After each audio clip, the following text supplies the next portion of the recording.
It began with Stanley, a 66-year-old veteran who trusted her care. But what seemed like a natural death was anything but a lethal dose of adrenaline, a silent killer, and a nurse who was far from compassionate. This was no accident. It was the first step in a chilling pattern of betrayal and murder. Kristen Gilbert, the Angel of Death, had claimed her first victim, and she was just getting started.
Christian Heather Strickland was born on November 13, 1967, in Fall River, Massachusetts.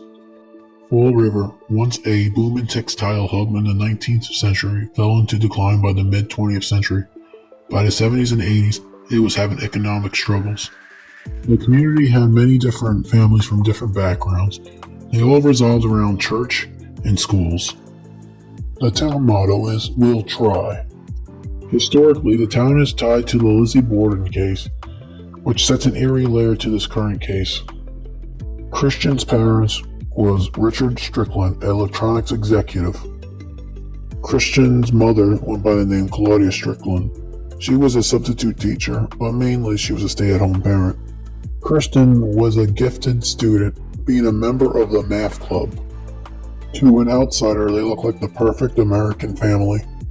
But even from this ordinary household, cracks began to surface on the front. Kristen's early behavior hinted at something dark. She developed a reputation for manipulation, lying, and faking illness, even going as far to fake a suicide attempt. It's unclear if her parents ever suspected her tendencies. Their daughter's actions would one day shatter their family household. Kristen had a sister in 1974. Her name would be Tara. Details on her are not much. In fact, this is all I have on her, since most family relatives choose to live secretly. During her college years, she was known to manipulate people and lie a lot. In 1984, in Bridgewater State, she was known to have psychotic episodes. She was known to make threats against others and herself. She even wrote a letter to her ex-boyfriend stating that she had eaten glass to fake a suicide attempt. Kristen went to graduate at Greenfield Community College in 1988. Greenfield is located in the heart of Franklin County. It was here that Kristen found a new start. This is when she met Glenn Gilbert. Their relationship blossomed during their time at school together. After she graduated, the two got married. Glenn started a public service career, and the two had 2 sons together. They had a normal and stable marriage until her demons eventually came out. In 1989, Kristen began her career at the Veterans Affairs Medical Center in Northampton, Massachusetts. Established in 1924, it is one of the first hospitals to be made for veterans.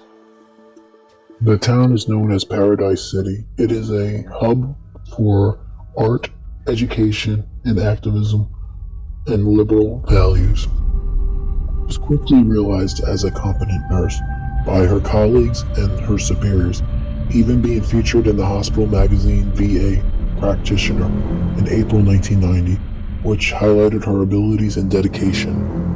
However, her time at the hospital soon took a dark turn. Colleagues started to notice an unusually high number of patient deaths during her shifts.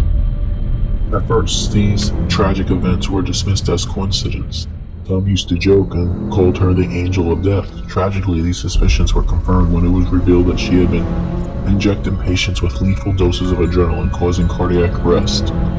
Her reasoning was to play the hero.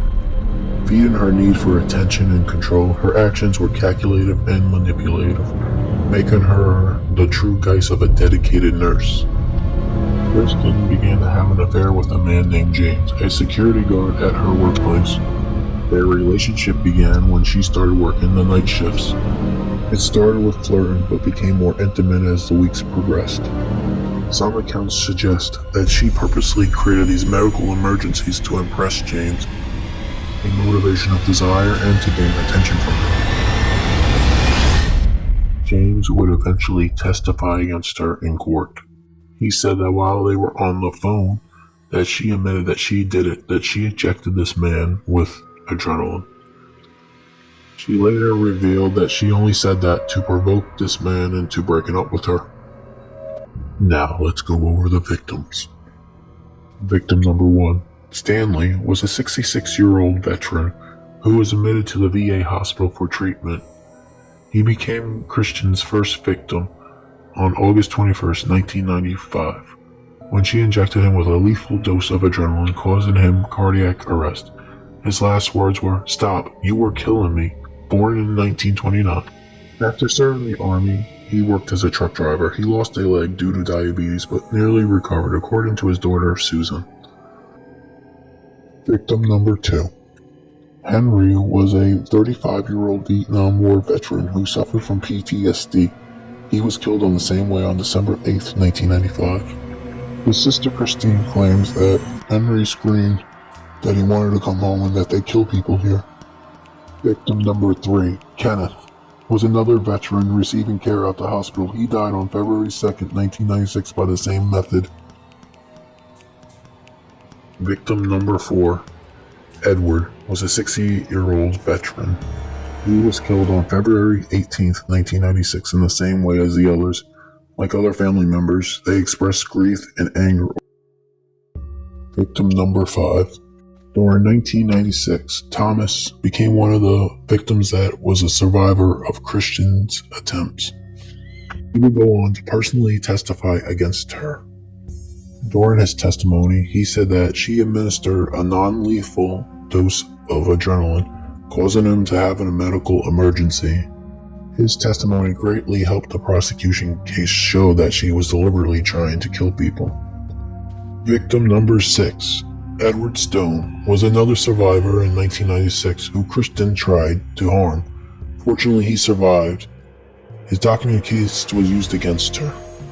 From 1989 to 1996, 350 deaths have happened at that hospital. She was there for half of them. The possibility that being a coincidence was calculated to be 1 to 100 million.